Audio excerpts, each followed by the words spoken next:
직격 인터뷰. 여러분은 지금 KBS 1라디오 최경영의 최강시사와 함께하고 계십니다. 네, 오늘부터 4주간 사적 모임 인원이 수도권에서는 6명, 비수도권에서는 8명으로 제한되고 방역 패스 적용 시설도 대폭 확대됩니다. 거리 두기가 다시 강화되고 있는데요. 특히 정부는 접종 효과가 시간이 갈수록 떨어진다는 분석에 따라서 추가 접종의 속도를 낸다는 방침입니다. 자세한 내용 김부겸 국무총리 직접 연결되어 있습니다. 안녕하세요. 네, 안녕하십니까. 예, 고생 많으십니다. 네, 예. 근데 이제 거리두기 조치나 뭐 이런 것들 때문에 사실은 이제 국민들도 좀 굉장히 힘들어는 하고 있습니다. 특히 신규 확진자 수가 5천 명을 넘어서고 그래서 네네. 좀 걱정은 되는데요. 어떻게 보십니까, 지금? 그래도 지금 요 고비, 특히 오미크론이라는 새로운 변이를 막아내면서 예. 국민들에게 이제 아까 그 백신 효과가 좀 떨어지는 분들한테 빨리 추가 접종을 서둘러서 국민들을 보호해야 되는 그런 절박한 과제가 있고요. 특히 예. 이제 그동안은 조금 청소년층에 대해서는 이렇게 권고 수준이었는데 조금 그거보다는 좀 더 강한 호소를 해야 될 것 같습니다. 예. 왜냐하면 결국 이제 코로나라는 게 결국은 한번 경험을 해서 지나가거나 예. 혹은 백신 효과로 어느 정도 면역을 하기 전에는 결국은 아직까지 접종하지 않은 사람들을 상대로 이게 바이러스가 창궐을 하는 거거든요. 예. 그러면 지금 청소년 말씀하셔서 청소년 같은 경우에 12세 이상부터 18세 미만이잖아요. 그 연령층. 예. 그 연령층에 관해서는 내년 2월부터 지금 방역 패스 대상으로 알고 있는데요. 네, 그렇습니다. 예. 그러면 그동안에 그 연령대 아이들이 다 맞을 수 있나요? 2차 접종까지? 지금 저희들 다른 예를 들면 백신이 준비된 양이라든가 네. 혹은 의료기관의 준비나 이런 건 충분합니다. 다만 이제 아직도 학부모들 사이에서는 네. 아이들한테 꼭 맞춰야 하느냐라는 그런 여러 가지 그렇죠. 불신이 있는 것 같습니다. 그러나 예. 해외 여러 가지 사례들 저희들 분석을 해보니까 각 나라마다 청소년한테 백신을 접종시키는 것이 그나마 이 어려움을 극복하는 데 큰 도움이 된다라는 그런 결론을 내려서 다른 나라도 그렇게 다 하고 있거든요. 다만 이제 우리 아이들 경우에 12월 아마 14일인가요? 예. 아마 중간고사를 기말고사를 치르게 되는 것 같습니다. 예. 기말고사 이후부터 바로 어느 의료기관에서라도 예. 접종이 가능하도록 그렇게 준비를 하고 있습니다. 근데 이제 부모님들은 걱정하시는 게 10대 같은 경우에 이제 사망자가 안 나왔고 예. 그런 상황에서 이제 걸려서 무증상이거나 그럴 경우에 전염을 시킨다는 건데 네네. 너무 개인주의적이고 그런 이기적인 생각일 수도 있겠습니다만은 아무래도 그 백신을 맞아서 그 혹시 모르는 부작용과 사망에 이른 10대가 없는데 이거를 꼭 맞아야 되나 그런 생각이 있을 것 같아요. 있을 수밖에 없을 것 같아요. 예, 이런저런 아마 또 잘못된 뉴스들도 전파가 되고 그런 것 같습니다. 그러나 지난번에 우리가 금년 수험생들 수능 수험생들을 상대로 했을 때 사실은 아주 중대한 어떤 후유증이라는 거는 거의 안 나타났거든요. 한 두 학생한테 있어서 조금 어려움이 나타났는데 그중에 한 분은 아마 한 80일 정도 가까이 지나서 말하자면 사망에 이르렀는데 그 학생은 급성 백혈병이라는 또 다른 병이 있었던 거고요. 나머지는 단 한 분도 예를 들면 큰 어려움을 당하지는 않았습니다. 그래서 학생들 사실은 어떤 후유증이라든가 이런 부분에 대해서는 너무 걱정 안 하셔도 될 것 같고요. 예. 다만 이제 학생들끼리가 아직까지 접종을 하거나 이렇게 하지 않으면 말하자면 바이러스가 이렇게 쭉 전파될 수 있는 하나의 매개고리가 되는 거죠. 그렇죠. 이 학생들이 다시 이제 돌아가서 각 가정에 다시 이렇게 전파가 되고 이렇게 되면 이게 끊임없이 계속 악순환의 고리 속에 청소년들이 놓이게 되지 않느냐. 그걸 이제 우리가 막아내자는 거거든요. 그렇겠습니다. 뭐 네네. 할아버지 할머니한테 손자가 그렇습니다. 만약에 유행을 시켜버리면 그것도 참 안 좋은 일이니까요. 예. 그것도 이제 본인도 모르는 사이에. 본인도 모르는 사이에. 본인은 별 자격증사도 없으면서 그런 결과를 가져오니까 예. 이거는 막아내야 되지 않겠냐 예. 그런 생각입니다. 예. 지금 오미크론 국내 확산 상황은 어떻게 보십니까? 예, 지금 오늘 0시 기준으로 24분 정도가 판정이 되었습니다. 예. 그런데 지금 현재 지난번에 왜 나이지리아에서 입국한 두 부부 예. 뭐 그분들 중심으로 다 연결고리가 지금 파악은 돼요. 그래서 아직까지 기타 해외에서 입국자들로 또 광범한 전파가 일어나가 이런 것 같지는 않은데 그래도 저희들이 뭐 철저한 역학 조사를 해서 가능한 한 이게 더 확산되는 걸 막아야 됩니다. 왜냐하면 아직까지 어떤 정도의 효과가 있는지 이게 위력이 어느 정도인지는 밝히지 않았지만 그렇죠. 그렇지만 그럼에도 불구하고 이게 전파 속도는 매우 빠르다라는 거는 각 나라마다 전부 다 경고를 하고 있습니다. 예. 그래서 우리도 하여튼 이걸 차단하기 위해서 최선을 다하고 있습니다. 그 오미크론 같은 경우에 지금 아직 안 알려졌지만 말씀하신 대로 그럼에도 불구하고 이 돌파 감염도 쉽게 된다고 하면 백신이 필요한가 뭐 이렇게 생각하시는 분들도 있거든요. 그래도 각 나라마다 왜 전부 이런 고민을 안 하겠습니까? 예. 그랬을 때 어떻게 되든 이게 변이가 일어나고 하더라도 백신 접종의 효과 자체는 그건 분명하다. 특히 위중증이나 혹은 사망으로 가는 것을 차단 효과는 아주 그건 분명하다. 예. 그렇게 다들 이야기를 하고 있습니다. 예. 예.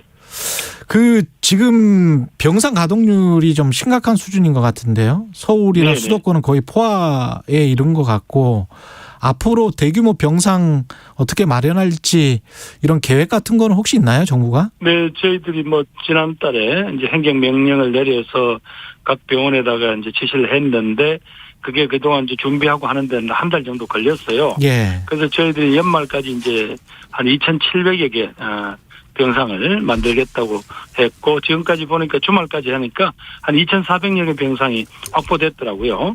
결국은 지난번에 국민들께 보고 드린 대로 하루에 한 10,000명 정도 확진자가 나오더라도 예. 감당할 수 있는 수준 거기까지는 저희들이 준비를 하겠습니다. 그 재택 치료와 관련해서도 지금 현재는 재택 치료라기보다는 재택 관찰이다 이런 비판이 나오고 있고요.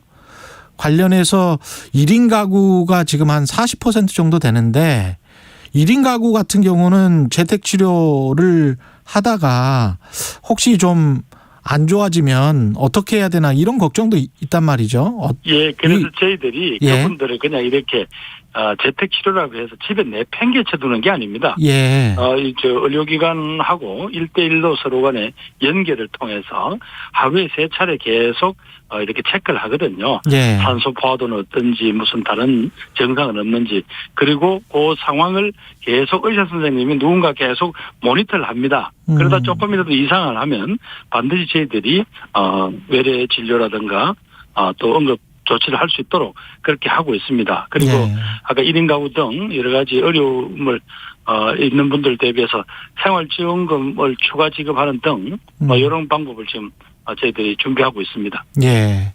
정부가 지금 방역 패스를 전면적으로 확대 적용키로 했습니다. 근데 이 방역 패스하고 미국이나 유럽에서 논의되고 있는 방역 의무화하고 좀 다른 겁니까? 같은 겁니까? 어떻게 보세요? 방역 의무화가 되면 예. 어떤 형태로든지 방역에 백신을 맞든가 하는 그런 항체 형성에 대한 무슨 증명을 하기 전에는 다른 일체 모든 사회 활동을 못하게 하는 건데요. 우리 사회는 그렇게까지 갈 수는 없으니까. 예. 그래서 방역 패스 그러니까 접종했던 어떤 그런 근거를 들이대든가 예. 아니면 이분이 항체 형성을 했다라는 어떤 예를 들어 한번 앓고 지나갔다는 걸 대든가 아니면 이분이 다른 어떤 질환이 있어서 이분은 백신을 접종할 수 없다든가 혹은 48시간 전에 이루어진 48시간 이내에 이루어진 소위 PCR 검사 예. 결과 요거 어느 하나만 거기에서 PCR에서 음성 확인 등 어느 하나라도 이제 준비를 하면 되니까요.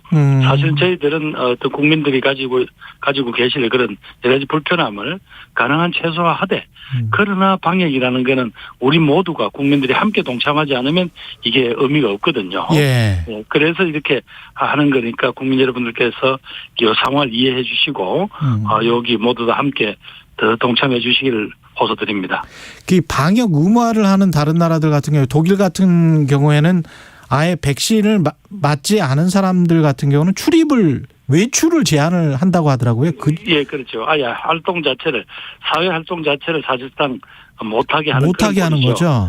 예, 우리는 이제 그렇게까지는 할 수 없으니까 예, 이렇게 하는 겁니다. 예, 우리는 뭐 식당 갔을 때 뭐 2차 접종을 했느냐 그 정도에서 6명 수도권 6명 8명 그 사이를 지키게 하는 그 정도이기 때문에 방역 의무화 정도는 아니다. 예, 그 정도는 아니지만 예. 점차 다중이 이용하는 시설에는 이 방역 패스를 확대 적용할 수밖에 없는 상황이지 않습니까? 예. 그래서 예를 들면 이제 영세 음식점이나 카페 등 또 이 영세업자들은 그 이른바 우리가 쓸 수 있는 백신 접종했다는 앱을 활용할 수 있는 또 시설이 부족한 데도 있잖아요. 예. 그런 쪽에는 어떤 형태로든지 저희들이 지원을 해서라도 예. 이렇게 전부 다 방역 패스를 좀 적용을 확대하기로 그렇게 지금 저희들 방침을 잡고 있습니다. 예. 이 코로나19가 계속 퍼지면서 지금 확진자 숫자가 늘어나고 특히 이제 청소년들 확진자 숫자가 늘어나서요. 예. 전면 등교가 시작된 지 지금 2주 정도가 지났는데 3주 정도 돼 가는데 만약에 더 늘어나면 혹시 전면 등교 방침이 바뀔 가능성이 있습니까? 우리가 왜 이제 전면 등교를 결정했습니까? 결국은 이제 이 코로나19가 장기화되니까 예. 학생들이 학교 생활이라는 걸 못 해보잖아요. 그럼 이렇게 되면 단순히 학습 격차뿐 아니라 사회성이라든가 정서적인 결손 이런 것들이 매우 심각합니다. 그래서 어떻게든 어렵지만 이 아이들을 전면 등교시키는 것도 중요한 어떤 국가의 의무나 교육의 목표가 되었습니다. 그래서 정부가 이렇게 결정한 거니까 우리나 지역사회 또 정부 모두 다 지자체 나서서 이 아이들의 전면 등교라는 이 귀한 가치 자체를 지켜내야죠. 예. 저희들이 그래서 이제 학부모들께서 여러 가지 혹시 불안감이나 혹시 오해되는 것이 있으면 그걸 드러내시고 예. 이 청소년들 예방접종에 좀 적극 동참해 주십사고 그렇게 말씀드리는 겁니다. 그리고 그 정부 예산안이 지금 지난주에 국회에서 통과됐단 말이죠. 607조 네네. 7천억 원. 근데 소상공인 지원 예산은 당초 정부안보다 2조 원 정도 늘기는 했습니다. 네. 예. 근데 이거 가지고 지금 다른 나라에 비하면 사실은 우리가 굉장히 좀 적은 것도 사실이잖아요. 네네, 그렇습니다. 예. 충분하지는 않지만 그래도 저희들이 지금까지 쭉 한 2년 동안 가장 피해가 집중된 분들이 소상공인 자영업 하시는 분들이잖아요. 예. 그분들의 그동안 몇 차례 충분하지는 않지만 계속 지원해준 그 규모 또 그보다는 이번에 이제 이 손실보상의 대상이라고는 아니지만 예. 그런 분들을 도와주기 위한 다양한 어떤 정책적인 내용들이 들어 있습니다. 그렇군요. 이재명 후보가 주장한 지역화폐 예산도 좀 이 기재부 심의보다 그 예산안도 많이 늘었는데 야당에서는 이거 선거 의식한 증액이다라고 비판하고 있는데요. 어떻게 보십니까? 예. 우선 지역화폐 예산을 정액해달라는 것은 여야 공이 요구하신 겁니다. 그중에서 정부가 그 책임을 지는 부분은 12.5조 그러니까 12조 5천억쯤 되고 나머지 한 30억 중에서 17억 5천 정도는 각 지자체가 자신들의 예산을 가지고 운용을 하라는 겁니다. 예. 그러면 이제 말하자면 이게 지역화폐라는 게 할인을 통해서 말하자면 소비를 진작시키는 거잖아요. 예. 그러니까 그 차액만큼 예를 들면 액면가가 10만 원짜리 그렇다면 이제 말하자면 9,000원에 뭐 한다든가 이런 그 차액만큼만 각 지자체가 책임을 지라는 거거든요. 예. 그거는 각 지자체가 자신들의 어떤 그 역량이라든가 혹은 지역의 사정에 따라서 할 수 있게 되었습니다. 그래서 마치 뭐 여당 후보가 요구했으니까 왕창 늘렸다 하는 거는 오해가 있는 것 같습니다. 알겠습니다. 여기까지 하겠습니다. 말씀 감사합니다. 네네, 고맙습니다. 예, 김부겸 국무총리였습니다.